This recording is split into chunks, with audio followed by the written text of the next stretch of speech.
and greedy. I didn't even know there was no waistline in the place. There was no water coming into the building. There were just empty pipes that didn't go anywhere, didn't do anything. So I signed the lease, I give $20,000, and we try to turn on water and it doesn't even work. We uncap something that we thought was the waistline, and it's just a cap. Almost like they planted it there to make us believe that we could have a bathroom there. And we opened it and there's nothing there. So... Do you think they rented you an unsafe building? I'm going to say it 2 times. Once for me, that you have to beep, yeah. 2, the second time for you, yes, definitely. They definitely rented me something that they knew was unsafe. They definitely did. Do you think that you hold any responsibility?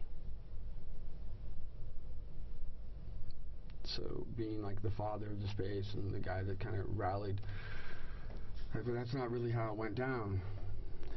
How it went down is that I'm working with a lot of artists and musicians. Then we signed the leases to Satya Yuga Collective, and we had an LLC at the time.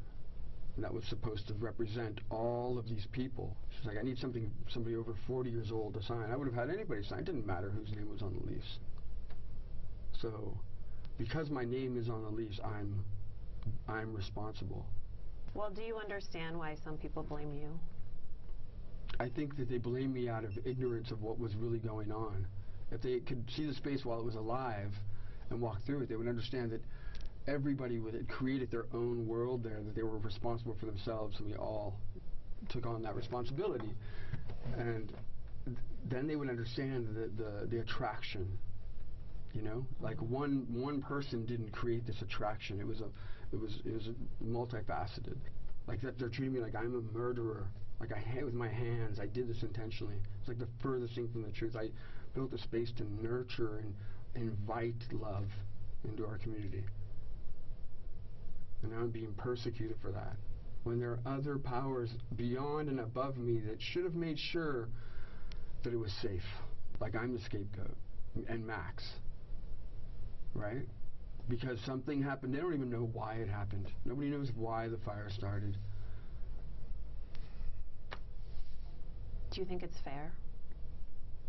I think if PG&E, the police department,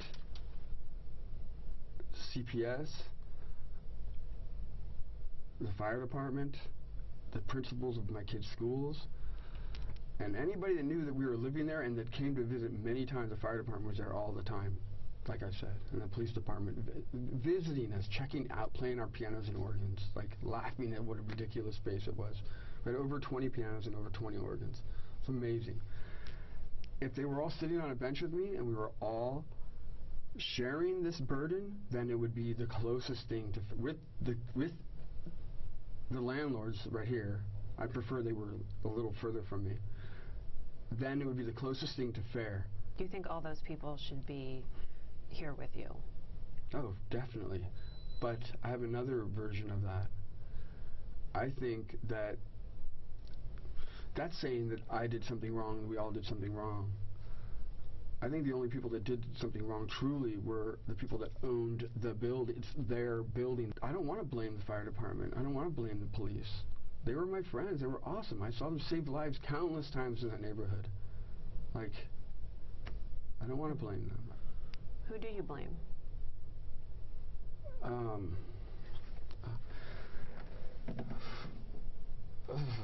I mean, this is like the ultimate question. Who do I blame? I don't want to blame anybody. I mean, is that going to bring these people back? We're talking about like that was an injustice or a tragedy complemented by more unjust tragedy. Like I'm a beautiful father. I'm a wonderful person. I know I am. I know who I am. But I've been ran out of town. I've been described as a hateful, malicious, drug-demonized being. I would have gladly given my life that night for anybody there. For one life.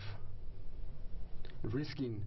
I wrote that on my cell wall. I said if I could have the honor to go back and sacrifice the possibility of my children not surviving to have the honor, the glory of being there for all those people in that moment of that terrible suffering.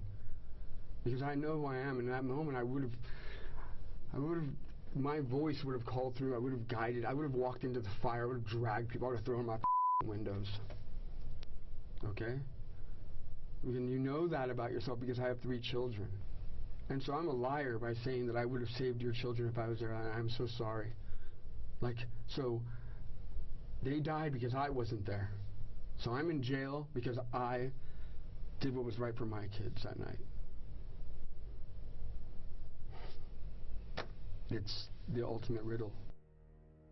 After the break, behind the scenes with 2 Investigates, and more from the conversation with Almena that we couldn't bring you in this half hour.